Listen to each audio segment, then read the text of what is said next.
So, there's something here I got to talk about. Something that's taken me totally by surprise.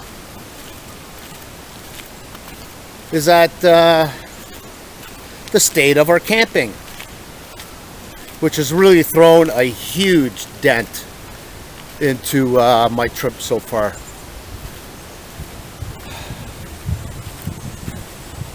Namely, KOA campgrounds. There were at least 4 of them that I could have used so far on this trip, and they are all gone.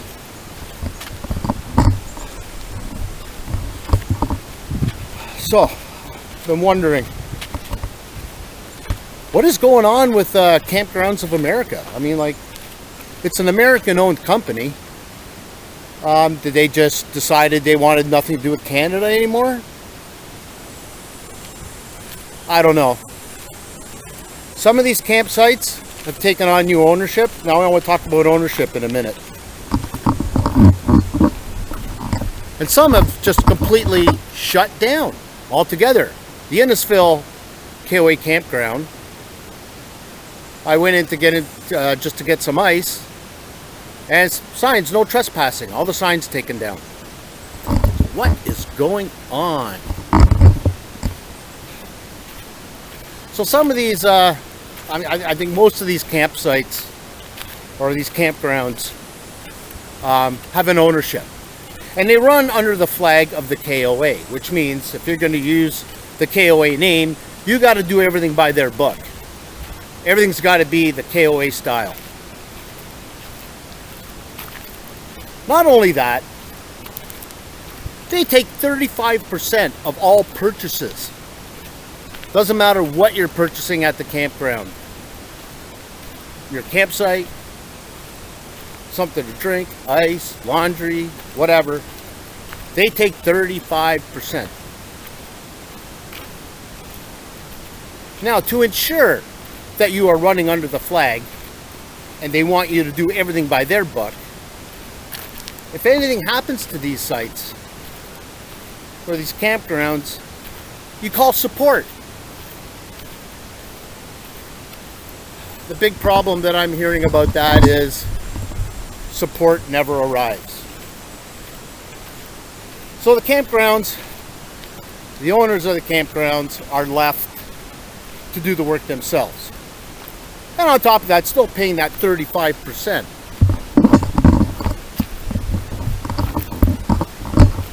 So I think what's happened is a lot of the campgrounds, or at least most of them, everyone that I know so far, have dropped KOA altogether.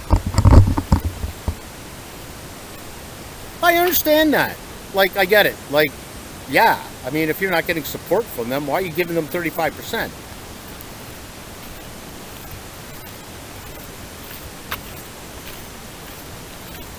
When I say support is when something happens, something needs to be fixed. Maybe something electrical, plumbing, structure, anything that you need to call support. What they do is they contract people out. They contract people out to come out and fix it. Well, one, they never arrive, or they never fix it, and it's disappointing.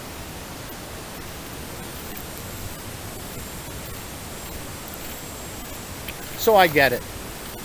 Now, where does this leave me?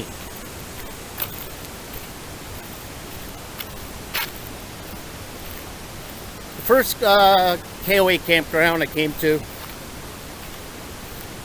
they don't allow tenting. Not at all. No tenting. So what I had to do was book a cabin. I said, oh, no, you got to book for at least 2 nights. So I paid for 2 nights, stayed for 1. It's got me thinking now. Other campgrounds said, oh, no, we don't allow anybody that does not have kids. What, you got to have kids to camp? The reason for that is that they know people aren't going to party hardy throughout the night and keep people awake all night and cause problems. So that's another problem that I had. This particular campground now, it's called Camp Muskoka, or Muskoka Camp. And they're still running it. They were the original owners. They're still running it. And that's fantastic. So I was able to roll in here last night. Oh jeez, I can't get through here.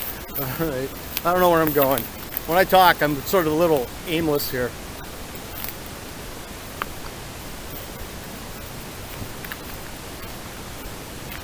This poses a problem for me because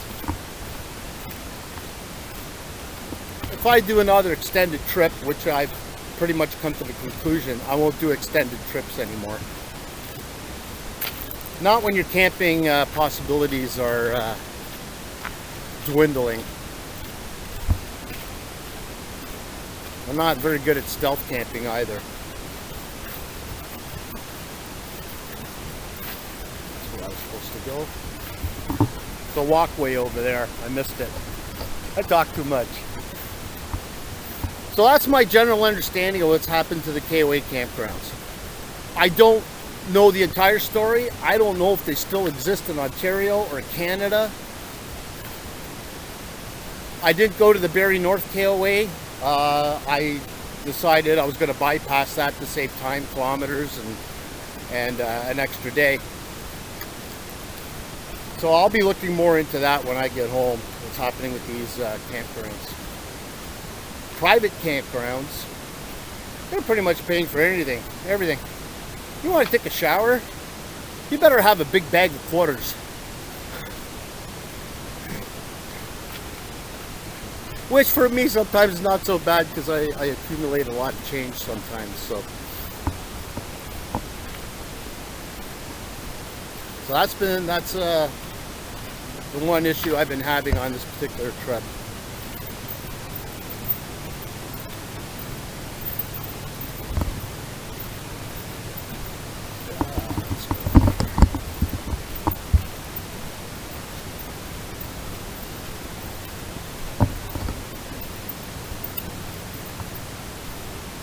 The other issue that I'm having is, just filming. It's hard to do this with people staring at you, wondering who you're talking to. There's a fire ban.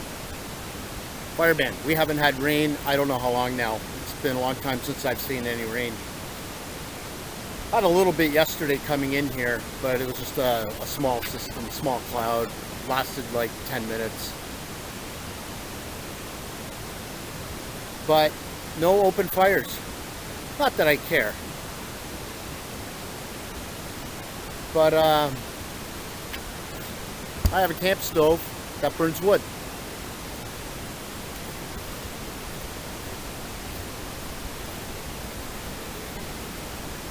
The food that I bring along is dry foods. I have 24 bags of dry foods and I can't use them. Why? Because my camp stove burns wood, which is a preferable choice, seeing as no shortage of wood in the Northlands. So what am I gonna do about food?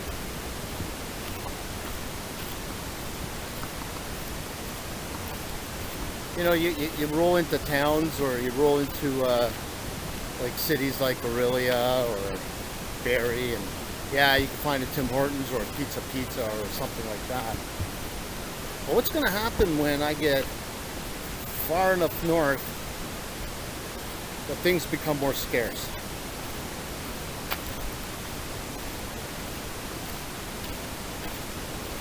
I don't know if you heard that.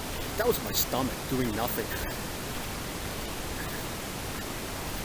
So it's been a little while since I've come this way from Hamilton to, I'm going to try to make Temagami if I don't starve to death. Campgrounds, I mean, people coming, some of the owners are becoming more stingy about who they let into their campgrounds. Some have completely disappeared altogether. But I can still rely on Ontario provincial parks. They will always be there. It's just the fire ban I got to deal with.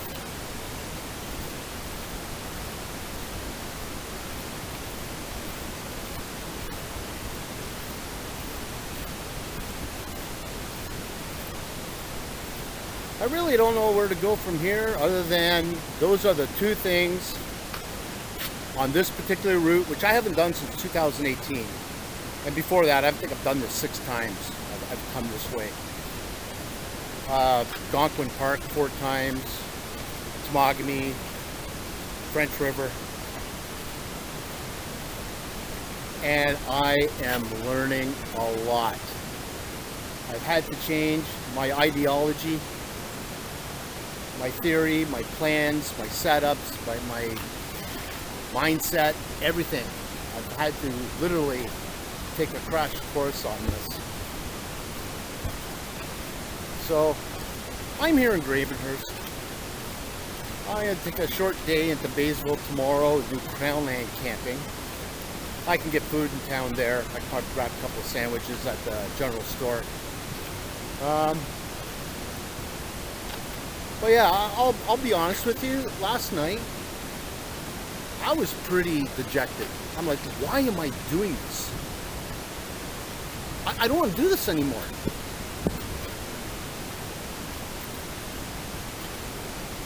Adventure and uncertainty does not include bodily obliteration.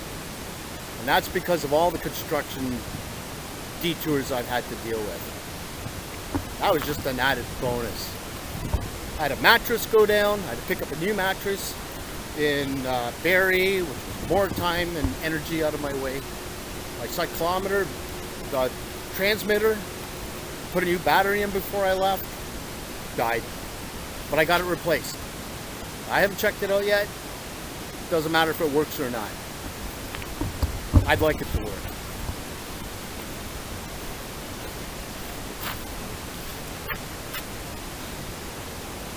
What else? Is there anything else? There's probably lots. But it's been a learning experience. I got up this morning. I rolled in here at 9:30 at night. 14.5-hour day. And talked to a gentleman who was working here, and he gave me a brief lowdown on what was really going on.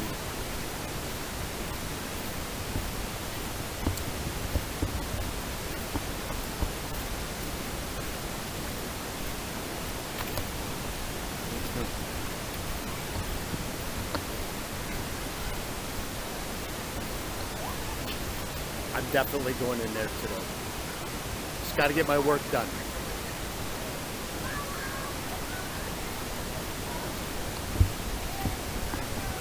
My mindset, my attitude has changed today. Yesterday was 110 kilometers. That's my second century on this trip.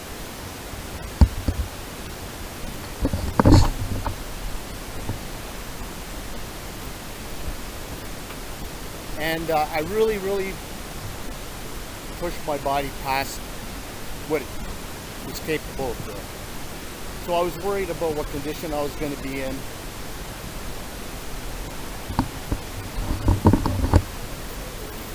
I lost my mindset. What was I talking about? Yeah, I said that adventure and uncertainty, which is what I like, does not include bodily destruction. That's not the part that's supposed to be fun. You're supposed to make your benchmarks every day, you know, arrive at your campsite and move on, and that's how you do your trip. But I can't say whether or not I handled it well, but I pulled it off. I guess what I'm trying to say is that my body says no, but my ego says, haha, I'm in control here. That's why I'm here. That's why I'm here. I asked my body to do more than I've ever asked it to do. And at my age, I was expecting the consequences. But, you know, I'm waking up in the morning and I'm not feeling too bad. My right knee is a little tight. But I think that's from all the pushing I've had to do. So, I'm glad they're still here. If I ever come back this way, I know I got a spot here.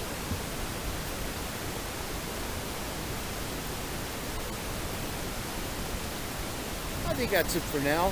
I'm gonna go do a little laundry, go back there, take a little shower, maybe jump in the pool, and then I got logs to do, oil my chain. Bike started making some rattling noises or clicking noises or whatever. I think that was just more equipment, but I'm gonna have to straighten all that out today. And no hurry to get out of here tomorrow. I think Baysville, 25 into Bracebridge. So I don't know, anywhere between 30 and 40 kilometers tomorrow. But then it's Crown Land camping on a river, where I get to sleep next to some rapids, sweet rapid music.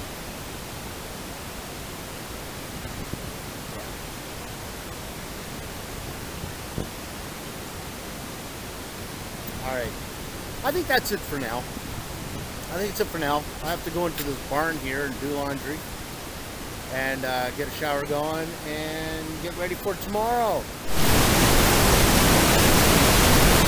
Gotta go back to my campsite. Forgot my laundry soap.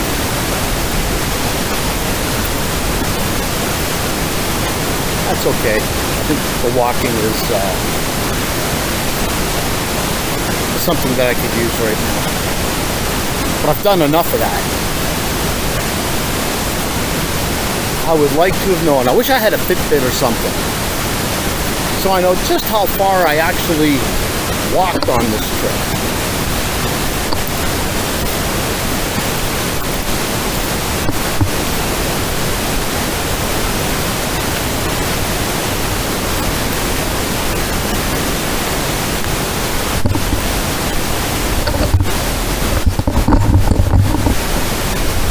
That's all.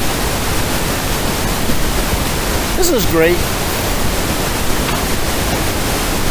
It's what it's all about. Even when life throws this kind of stuff at you.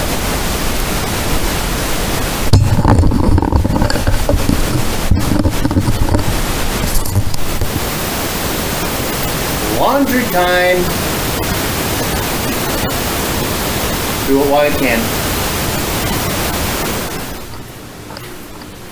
Okay, I've been here quite a few times, and it's kind of nice. It hasn't really changed.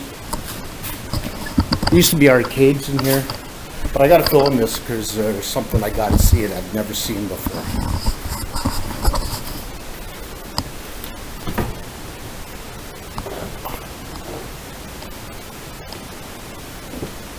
I don't know why I left the door open. What's this supposed to be? How did they get that up here? Huh.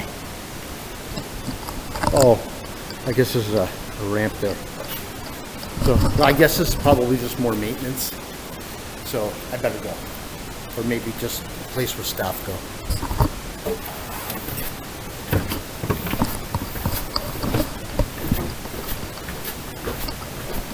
Now I know.